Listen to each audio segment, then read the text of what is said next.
love the chase and the hunt, and I set the pace when I'm running. I always take what I want and I always give it 100. Don't need a bank, no I'm funded. Play the game like it's nothing. I'm always thankful for something. Don't take for granted, stay humble. Now wake up!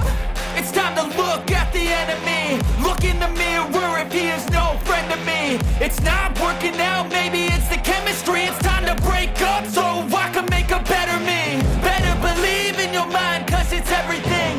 You can mold, shape, find almost anything. All it takes is some time and some clarity to find your identity. It's mind over everything.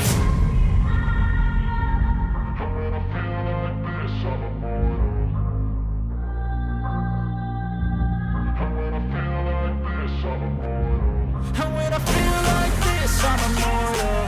When I feel like this, I'm immortal. When I feel like this, I'm immortal. When I feel like this, I'm immortal. Don't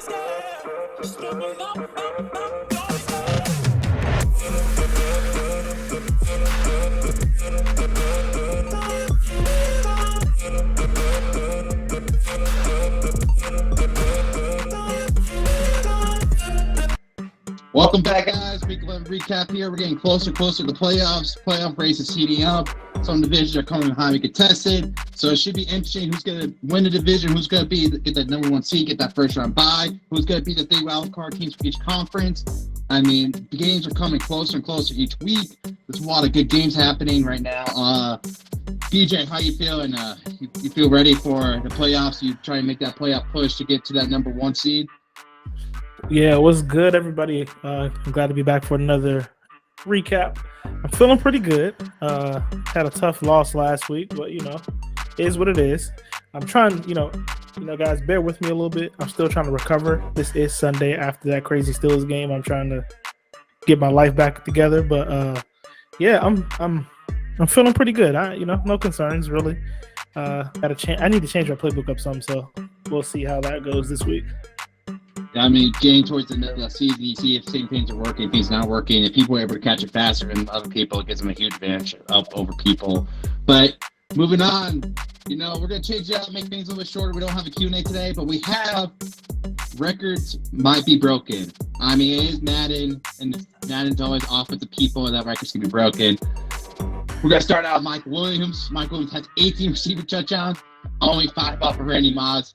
If I had to put money on if he was going to break it, and I put a lot of money on it, I think Mike Williams will beat and do a single season receiving touchdown record. His 6'3" frame and ag catches this year is something ridiculous, and especially since it's a superstar X factor, and he has Justin Herbert. I just don't see that enough of them happening. So Pat Perriman for receiving yards for touchdown. I mean, he already broke it. He has 1,278 yards. He broke Travis Kelce's previous record. Pat has been the number one option for Chris being that Pittsburgh offense, giving him some more ad catches, making routes open, doing rub concepts, and he is the number one receiver right now. Dotson right now has 1,246. He's on pace to break the rookie receiving record. He already needs about 200 plus yards. I mean, with only week 11, if he doesn't break it, something must have happened. He must have got robbed. He might have been arrested. Something. He might be kidnapped. Who knows? But Dotson should be breaking that record. Brian Burns has 20 sacks in 11 games, which is insane. So the man's on pace to break the T.J. Watt and Michael Strahan tied record for 20.5 sacks. If he does not get 2.5 sacks the rest of the season, either teams ran the ball 55 plays in the whole game and didn't want to throw the ball once, or he gets an injury. So, and then Travis Moore, the safety for the 49ers, on pace to break the interception record. He's got 12 right now, only needs 14 to pass Night Train Lane. I mean, it'd be pretty impressive, especially Moore's not ability DB either, so it's good for him to get that and stuff like that. He just had to pick against the Cardinals. Didn't help them with the game overall. They still ended up losing 38-0, but overall, I mean, you can look at some bright spots for the team. If your team's struggling, Moore is one of those bright spots for the 49ers you wouldn't count on. Well, there is one more record we need to talk about. Yeah, so these guys here are doing something, only a few people can do. Very, very impressive stat right here. So 3 of the 4 have already broken the interception record with passing yards. passing yards. I feel it's passing yards. You got me here. It's passing yards, isn't it? No, man. It's interceptions. They've Oh. thrown them. You know. Oh. So you're telling me that they have broken the NFL record of 42 interceptions by a quarterback? Who's the one that hasn't broken the record, but it's on this list right now? That's like on the verge. Riddler. He's one pick shy from that 42 number, so he has 41. But you know, it's a lot of games left. I expect that to be broken soon as well. Yeah, I can see that happening, or maybe the Falcons decides, you know what, I don't want to be part of history books. We're just gonna run a football and not throw any more picks. You know, the most impressive part about this is that two of these players are like Super Bowl MVPs or Super Bowl champions, excuse me. Like, yeah, yeah, you got me. You got Matthew Stafford and Patrick Mahomes, who is I think he's the second highest overall quarterback behind Brady, if I'm not mistaken. I think Rodgers is in front of him. Oh, is Rodgers? Okay. Still top 5, and he's on his list. So doesn't matter if you have a X-Factor, superstar, or normal quarterback. All these guys are on the list right now. So it's very interesting to see and everything. But, I mean, the records also correlate. Except one team, the Falcons, is in intention to make a playoff spot. But the rest of these teams are not in contention to make a playoff spot and probably look for the next season and see if they can get anyone during free agency. So, but that brings us to the next part, the playoff race. I mean, the playoff race is getting very heated up. Not for maybe for the top spots. I mean, if you look at the AFC, you got the Colts and the Steelers right now, both at 9-1, both one loss. Chargers at 9-1 as well, with one loss. You got the Jets. They have had the tiebreaker in the division, and they're actually taking away and stepping away from the division. I mean, the Patriots and the Bills have fallen back to secure that division number 4 spot. Denver just lost a game again, a very close game that cost him to lose that 3rd seed. Now he's in a wild card spot. We got T going up into 6. T has come out to win to beat BJ over here. It's a very important game for him for his playoff chances, and also affected BJ's chance again at number 1 seed. And then you got the Raiders. We're talking about it. We said it last week. Do you buy or sell a team that's going to be not in the playoff hunt with a losing record, be in the playoffs?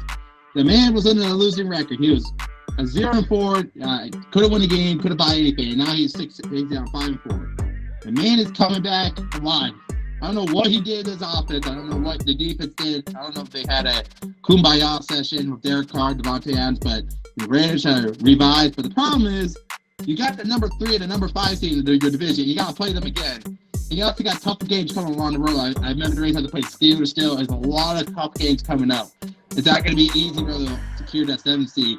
But the Patriots are 5-5, right, knocking on the door. The Browns are 5-4, and the Bills are right there at 5-4. So it's very contested for that 6th down seed right now. It looks like the top 5 are pretty much set in stone what order they're going to be in. But those 5 look like they're going to secure their playoff spot here shortly. If you look at the NFC right now, I mean, the Cardinals 10-1 with the win over the Niners.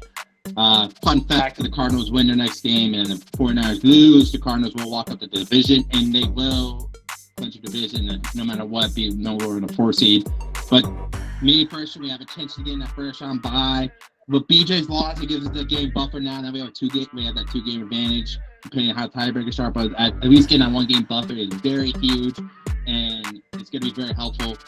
Obviously, BJ here to Green Bay coming off a loss. The Giants 6-3 as well. I believe they also lost this week. I'm not sure. The Falcons did lose.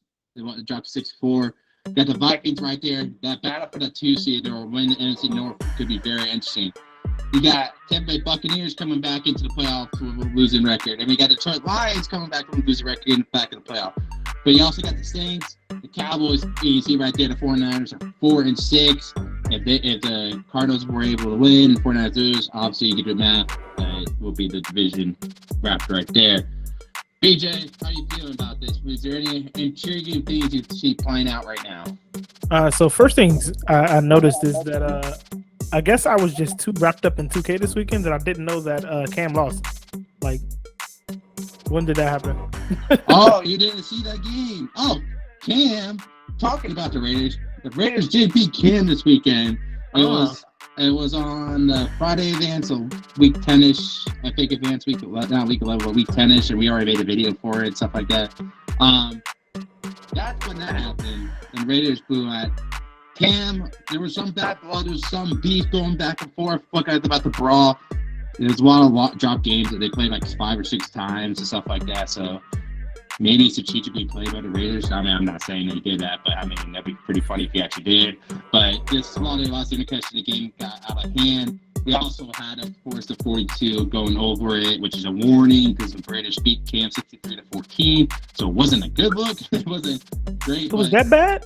It got bad. I think Cam got a little pissed towards after like the 5th time playing. So, I mean, obviously the Raiders just playing fundamental, stay focused, locked in, but it's also funny to see when people get very frustrated and like it gets out of hand. Example, myself during certain games when things just don't make sense.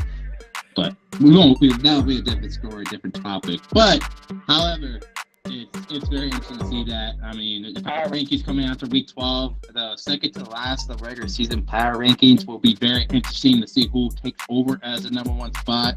I mean, you got the Steelers that have 1 loss, the Chargers 1 loss, Cardinals 1 loss, the Colts 1 loss, the 4 teams 1 loss. However, one thing I will add is that you mentioned it already. Titans 2 big back-to-back victories. He beat me and Cole back-to-back. Great wins for the look and power rankings as well. That's 2 big wins. And that brings us to the interesting fact. I just listed out the 4-1 loss teams. What if I told you the 4 loss teams all played each other this week? Insane. You got the Colts of Cam and the Pittsburgh with Crispy, the Battle of Bad Bluff from last year, a lot of heated arguments, stuff like that. Crispy want to raise your players, but we don't do that. No NFL where you don't raise your players. You don't like, hey, if I beat you, gotta trade this guy for a 7. That doesn't happen. So there's no raise your players. It's raise your bragging rights right now between Crispy and Cam. I'm very excited to see that. But we could have ended the game weeks there. So we're bringing a doubleheader this week with the Cardinals and Chargers, both 1 loss. There are 4 1 loss teams, and after this week, there's going to be 2 1 loss teams. Almost both games in an entire one given 2 times. Who knows? But that'll be interesting to happen. I doubt that happens. But this could determine who takes the control of the AFC right now, too. You have 3 of the AFC teams playing. If the Chargers win and the Colts or the Steelers win, obviously there's 1 and 2 right there. But if the Chargers lose, whoever wins that game between Cam and Crispy takes over that number 1 seed and controls their destiny for the rest of the season if it is win out. So it's very interesting. A lot of different gameplay, stuff like that. A lot of interesting play styles too. You got Cam and myself, good running the ball. We like to trust our run game. We got John Patera and Ezekiel Elliott. And we got Chargers who like to throw the ball, got big receivers, got Drake London now, Keenan Allen, and Michael Williams. So a lot of different options for this year. And then we got Crispy who likes to throw the ball, got Pat Brim, broken a tight receiving record, George Pickens, Deontay Johnson, a lot of different options, like Calvin Austin III. So yeah, I'm looking to see. This is gonna be an interesting week. I have an idea who I'm thinking will win. But I have the 2 that I think are gonna win. I think it'll be the Steelers and the Cardinals. But it's the complete opposite for who I want to win. I'm rooting for the Colts and the Chargers. I definitely need CG to take another loss there. But I also would love to see Crispy's face or comments if he does lose. So I will say this. This is how the game will go between Crispy and Cam. If Crispy played how he played against the Dolphins and had to throw 7 picks again, 8 picks, which Cam is very capable of doing because Cam plays very fundamental defense and he makes you take a part of it, stuff like that. If Cam knows how to stop like the deep corner routes, all the rub concepts, and forces Crispy to move the ball methodically down the field, maybe run the ball more, Derrick Henry. If you make Crispy not be like people play Madden to be fun and like throw the ball, send the ball, and make him methodically play like old head as he calls it, as that putting quotation marks, run that ball down Derrick Henry, which he easily could do because he got Derrick Henry. I mean, the Colts have some interior abilities, but Derrick Henry is so an X factor and he's King Henry for a reason. If he forces him to do that, does Crispy have the patience to do that? Or is Crispy going to be able to understand what routes will get open and can be able to adjust to those, to take those options away and force Crispy to do other stuff? So that's how that game will work. Yeah, it's kind of similar to how him and Cole's game, where it's like I expect if it's a lower scoring, control the pace, if he's able to get that running game going, I expect Cam to have a great chance of winning and possibly winning that game. But if it gets into one of those crazy higher scoring games, I don't think he wants to be a part of that one. Yeah, and I think if Cam could control it to be a low scoring game, it favors Cam a lot more than trying to be a high slinger scoring game, and that's when it could get out of hand. And we got the same way the Chargers, the Cardinals, who can control the game in the front. So like the Chargers got a lot of deep abilities. I mean, they got Mack, Bosa, they got Derwin James, J.C. Jackson, a lot of front interior 7 talent, and also in the back line. So and then they got Mike Williams, Keenan Allen, Austin Eckler, Justin Herbert, X Factor, a lot of offensive abilities. Like, can he use it to his advantage to try and spread the ball? I mean, the DBs are not the best. Budda Baker's the X Factor now, and Isaiah Simmons is also a superstar in the safety backfield, but also comes down to sub linebacker role stuff in that nature. Can we get in the backfield? I mean, one name that no one knows about that will maybe sneak up in the NFC as the second runner-up of DFS Player because no one's catching Burns, is Darius Goodrick, an outside linebacker who is second or third in the NFC in sacks, but also has multiple interceptions. And then after mid-season acquisition for the Cardinals, had 7 sacks from the slot corner position and also 4 interceptions.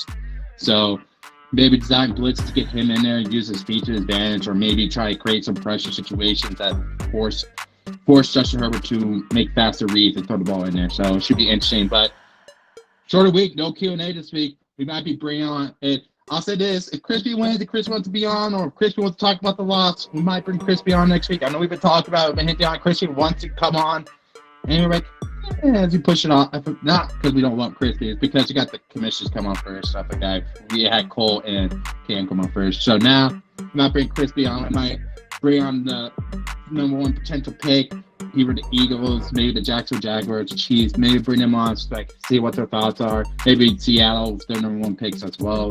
See what they're thinking of the draft, stuff like that. So, but other than that, I got nothing else. Appreciate you having me out here. BJ, got any final thoughts? No, I'm good. Ready to get to the stretch to the playoffs. Exactly, man. The playoffs will be here shortly. Until then, guys, enjoy it. Hope you enjoyed the video. If you want to catch me and BJ, just watch us on 2K because we've been playing 2K nonstop. So, but we appreciate you guys. Nothing but love. Peace. Peace.